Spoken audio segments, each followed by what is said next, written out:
Hey everyone, I'm Autumn with Lowkey R&B, and today we have Summer Dennis. How are you doing today, Summer? I'm doing great. How are you doing? I'm good. I'm good. I can't complain. The weather in Jersey is really nice, so I can't complain. You're in Jersey. Yes, I'm close-ish. I've heard of Hawken before. Okay, I know where that is. I know where that is. Okay, cool. Awesome. So I'm gonna get started right at the beginning. So we talked a little bit off camera and stuff about how you're from Maryland and everything, enjoying the really good seafood out there. So, but in pertaining to your music, I know that you started singing in the church. So how has that helped mold your career? Um, well, when you grow up at church, you end up being a part of like all the church productions, and then you're on. My mom was in praise team. My dad was sound engineer. My dad still works as a sound engineer. So, and he Nice. does video ministry too, I think. So you just end up in that environment. I kind of naturally picked up a lot of different vocal things that people don't really learn for like their whole life. So Mhm. it was just a natural thing for me to sing. And you're always singing, and you're at church like every day, so you're singing every day at church. So it just becomes your life is like you at church singing. Yeah, absolutely. It seems like your parents like being so heavily involved in the church too. Did they have any influence on the type of music you listened to when you were at home? Like what artists did you listen to growing up? Definitely. So they had their like okay list of artists, and then they had like I wasn't allowed to listen to rap a lot. I was allowed to listen to reggae and soca, like whatever they put on, and then just tons and tons and tons of gospel music. Which I mean it really helps you develop an ear because gospel gospel is musically complicated, I would say. The actual songs, the melodies are not difficult, but there's lots of instrumentation, there's lots of singing, and the singing involves a lot of movement typically. So Mhm. it develops your ear in a way. And then when I when my mom was like singing with me in the car and stuff, she played a lot of like Natalie Cole, she played a lot of Prince. um and then my dad was really into Earth, Wind, and Fire, and a lot of funk bands. So I really was listening to a lot of gospel and funk and R&B, and that definitely influenced my sound today. Nice. So, I want to start out too with like talking about, your breakout single, Everything. It hit number 30 on the Billboard chart. So, how did it feel to be able to accomplish that with your like debut single? Well, it was wild because it was like the very end of the pandemic, and I had long haul COVID, so I wasn't really moving around a lot, and outside was like just freshly opening up. Yeah. So it was weird because like I had like lots of New York showed my single tons of love. Like I Yeah. had a lot of plays in New York. I had a lot of plays in Memphis. Just radio plays going on all over the country, but I was here on my couch. And I wasn't touring the songs. I wasn't doing much. I was kind of low resourced at the time. I didn't have the wonderful Franny. So I was just kind of at home like, wow, that happened. All right, that's cool. But also, if you're like a singer and you write your own music, it's like one of those things you hope happens for your whole life. So Yeah. definitely gave me a validation I was looking for. I mean, Mhm. excuse me, it made me feel like, okay, I can compete with like what's going on mainstream. It gave me some confidence, and I throw that around now. I'm always like, I'm a charting artist. Like I'm Yes. indie, but I'm charting. Like there were a couple weeks where I was above Lotto and above Lizzo, and these are artists that I'm a fan of. So it was just fascinating to be right there with them. So it was cool. It was cool. I felt like a peer at the moment. Oh, I love that for you. I absolutely love that. Thank you. And I'm not embarrassed to talk about that. I think a lot of people are just like, oh, whatever. I always knew that was gonna happen. Like things like that are stuff that I like stay up late crying about. So, I have no problem talking about what that feels like. I think people need to know, like artists, like how much we really desire to get that approval from people and how important it is to us. So I definitely, if Billboard, if you're listening, I appreciated that so much. Yes, definitely. That's so great. I absolutely love that. And that shows I wanted to talk about a little bit your writing too, and pertaining to your new single that's about to come out, Ain't Nothing New. How is the writing and production process for that one? So we had a great writing team. Mhm. Sierra Thomas was in charge of like finding a lot of the writers. Same with Jeff, who's managing right now. And with that, I was able to have somebody spearheading who was a woman. Sierra Thomas is super dope. And this specific song, we actually started on before Sierra had arrived in Atlanta. Oh. And this song was written by, hold on, let me get his full name. Okay. No, because I pronounced his name wrong. It was written by, his name is Jerome Williams. He's not, I couldn't find him on Instagram, but he's great to work with. And we were just talking over and over because I went in the booth and I kept saying things like, he put a spell on my body.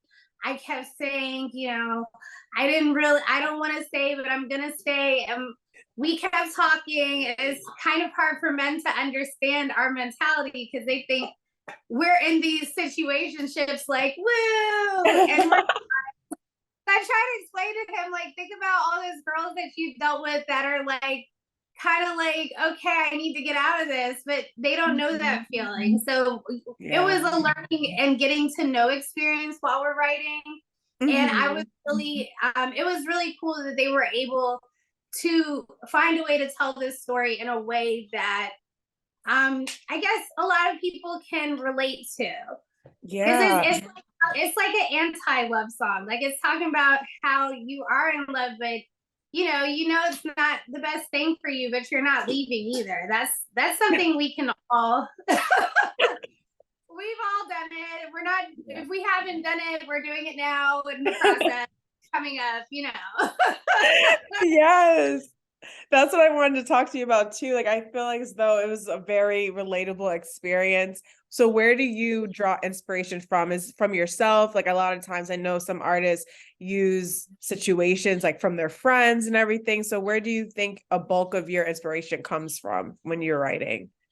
Yeah, just human beings are like a movie to me. I'm kind of a loner. Like I'm typically in here with the dogs, or I go out to eat by myself a lot. And then also I'm like the single auntie to like a lot of friends who have children, and I don't have any. And it's like when you're in this space as a woman, you kind of start just observing everybody around you.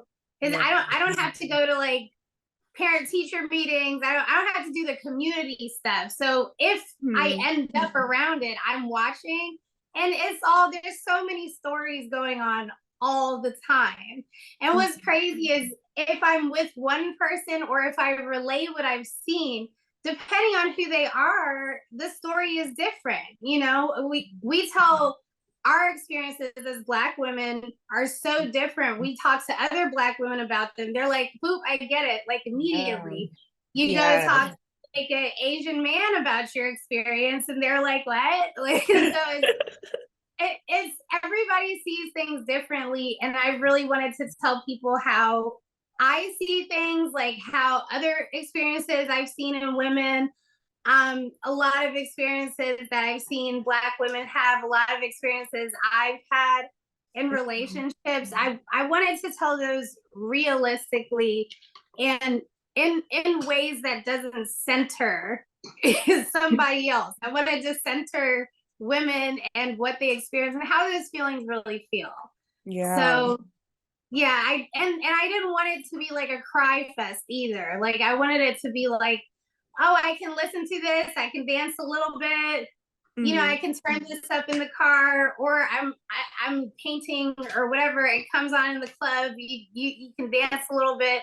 I wanted like a mid tempo experience. I didn't really want to have the cry fest or the rage fest. So yeah, That's what I really liked about it. Yeah. Sorry. Oh, sorry. Can you continue? no, it's okay. Go ahead. No, I was just saying that that's what I really liked about it. It was so upbeat and stuff. And I felt as though the music video was really fun to watch as well. So what was your favorite part about it? I'm glad that we kept to the story. Mhm. Again, it's always a tugging and a pulling because with everything, you know, it's really hard to find entities that are women led, and Mhm. I have people that did a great job. It's just we had to keep tugging and pulling the story back to no, we're gonna do this. We had like treatments we were going through, and a couple of them were like, Summer meets this guy, they fall in love, and they go off into the sunset. And this is not a sunset song. Like I really had to hammer in. I need a hot guy that looks like a mistake, like a mistake you're willing to make, you know? And Yeah. then, but then also the men involved, they're like, oh, does he have to be so bad? So like we're balancing the story and the visuals so that everybody can relate to it. And I think, you know, I think the guys are gonna watch and be like, well, she should give him a chance. He's trying his best. And then the girls are gonna watch it like, no, sis, don't fall for it, no. And it Yeah. kind finishes off, you don't know what happens after this. So Mhm. I think people can relate. I think it's like light viewing, light listening, which is good. Sometimes we don't need to be so down. So Yeah. For sure. Sometimes you don't want to cry. Sometimes you could like dance it out and feel a lot better about the situation. Like you don't need yeah, all those sad songs all the time. Uh, exactly. right? Like, yeah, exactly. So you talked a lot about like collabing with your writing partners, your producer and everything. So, and I know that you said that you were a fan of like, Lizzo and Lotto. So who are some people that you would like to collab with in the future? As far as in the future, oh my Mhm. goodness. Sorry, can't stand. Don't eat that. I'm sorry. You're totally fine. You're totally fine. So as far as collaborations, like all the rap girlies, I want to collaborate with all the rap girlies. I love edgy music, and I Uh-huh. love the edge that rap provides to a sound. So I really I love Meg. I love Cardi. I think her name was Lola Brooks. Yeah, Lola Yeah. Brooke, yes. Oh my gosh, she's so tiny, but she's so hard. Like I love her. It's just she's Same. yes. I really like Lotto. Really, really like Lizzo, Summer Walker.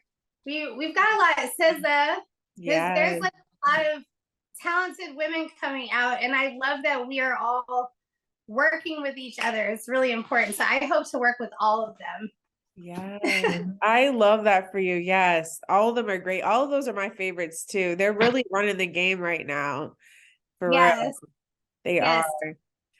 So for your debut album, Mr. Wonderful is Dead, I love the title, by the way. I'm like, that is such a dope title name. So do You. yeah, no problem. So is there an anticipated release date for it or like when we could be expecting to hear it? I think it's gonna be in June. Probably middle or end of June. It's supposed to be a really it's supposed to be towards like the next song release. So Okay. I think it's like mid-June probably. Mid-June. Awesome. Okay, so what can fans expect from, your album and your next single? Is it different? Is it very different from Ain't Nothing New, or is it kind of like on the same vibe? Um, so I think everything really vibes together, but we did try a lot of different stuff on this album. So Nice. it's hard for me to say what everybody else is gonna think. I Uh-huh. think songs like flow together, Uh-huh. but we use different producers for everything, so everything is gonna sound different. But the tone of things, and like Tiara has a specific delivery when she's vocal producing that she likes to use with the melodies. You might hear some similarities to hers music because she wrote like a lot of hers last 1, 2, 3 albums. Mm-hmm. So I've listened to it and I've been like, you know what, I heard her do that little run I did too. It's like, because it's like we all don't sound the same, but elements of what the writers and producers put into the music pop up. And it's just really cool to see all of that working together, especially after being a fan of these people. So it's just that Mhm. part is really, really cool. Yeah, I love that. That's really cool. So I guess everyone's going to be super excited. We're all super excited to listen to what you have coming up next. But where can we follow you to, keep up with everything? So on Instagram, my handle is at it's the summer, and then on Facebook and Twitter, it's at it's the summer one. Nice, nice. Well, thank you so much for speaking with me today. It was great. Me. I hope we can link up again on the next single. You can tell me what you thought of all of that too. Yes, absolutely. Absolutely. We will definitely do that. Thank you so much. Thank you, Autumn. Nice to meet you. Meet you too.